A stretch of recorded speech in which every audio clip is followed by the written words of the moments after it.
తిరుమల తిరుపతి దేవస్థానంలో కల్తీ నెయ్యి జరిగిందని స్వయాన వాళ్ళ బాబాయ్ వైవి సుబ్బారెడ్డి కల్తీ జరిగిందని చెప్తున్నారు. జగన్మోహన్ రెడ్డి జరగలేదని మాట్లాడతారు. మీరు మీరేమంటారు?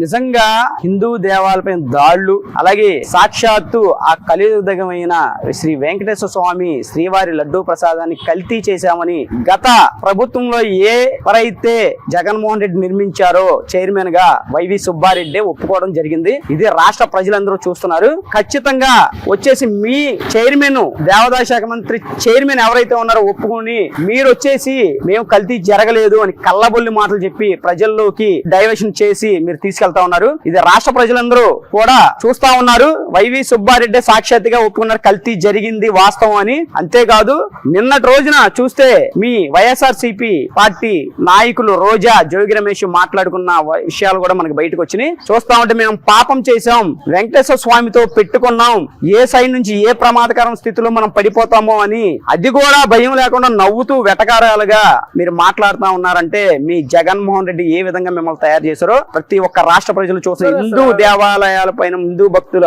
మనోభావాలు ఉన్న ప్రతి ఒక్కరు కూడా గమనిస్తా ఉన్నారు. కల్తీ జరగలేదని మాట్లాడుతున్నారు జగన్మోహన్ రెడ్డి. దాని మీద మీరేమంటారు? కల్తీ జరగలేదని జగన్మోహన్ రెడ్డి అని, కానీ సిట్టు విచారణలో కల్తీ జరిగింది, వాస్తవాలు బయట పెడతాం అని చెప్తున్నారు. కల్తీ జరగలేదల్లా. జగన్మోహన్ రెడ్డి అనే వ్యక్తి క్లీన్ చిట్ ఇచ్చిందని చెప్పుకొని తిరుగుతా ఉన్నాడు ప్రజల్లో. ఎందుకంటే మనం బ్లేమ్ అయిపోయాం, కల్తీ జరిగిపోయిన వాస్తవాలు బయటకు వచ్చేసినాయి, దీన్ని మనం పక్కదారి పట్టించాలని క్లీన్ చిట్ వచ్చిందని చెప్పేసి అబద్ధాలతో ప్రజల్లోకి తీసుకెళ్ళాలని ప్రయత్నిస్తున్నాడు.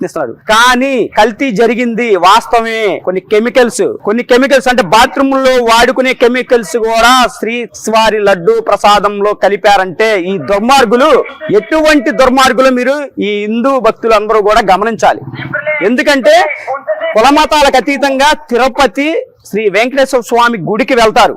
తిరుపతి లడ్డు కళ్ళకద్దుకొని పవిత్రంగా మనం తినే లడ్డూని బాత్రూమ్లు కడిగే కెమికల్స్ తో, పామాయిల్ తో చేశారంటే 250 కోట్లు కక్కుర్తిపడి ఈ వైఎస్ఆర్సీపీ పార్టీ నాయకులు, గత చైర్మన్ ఎవరైతే ఉన్నారో వైవి సుబ్బారెడ్డి, అంటే వైవి సుబ్బారెడ్డితో సహా అందరూ కూడా దీనికి సంబంధించి సమాధానం చెప్పి తీరాలి. జగన్మోహన్ రెడ్డితో సహా అంబటి రాంబాబుకి నీకు ఇన్నాళ్ళు కూడా ఎప్పుడు లేనిది ఈ రోజే కల్తీనయ్యి ఈ విషయం బయటికి రాగానే ఎందుకు వచ్చి కారులోంచి సాక్షాత్తు మన రాష్ట్ర ముఖ్యమంత్రి నువ్వు లకారాలతో తిట్టావు అంటే టాపిక్ డైవర్షన్ చేసి నీ మీద ఇష్యూ పక్కకి దారి పట్టించే ప్రీ ప్లాన్డ్ గా జగన్మోహన్ రెడ్డి స్క్రిప్ట్ ఇది. ప్రజలందరూ గమనిస్తా ఉన్నారు. ఆయన ఒకే మాట అంటున్నాడు, అమాయకుడు అంబటి రాంబాబు, ఆయన చెప్పిన దానికి ప్రోత్సహించాల్సింది పోయి ఇలాంటి ఆయన మీద దాడులు చేస్తున్నారు ఏంటి అది ఇది అని మాట్లాడుతున్నాడు జగన్మోహన్ రెడ్డి. నిజంగా పొగడాలండి, నిజంగా సన్మానం చేయాలి. ఎందుకంటే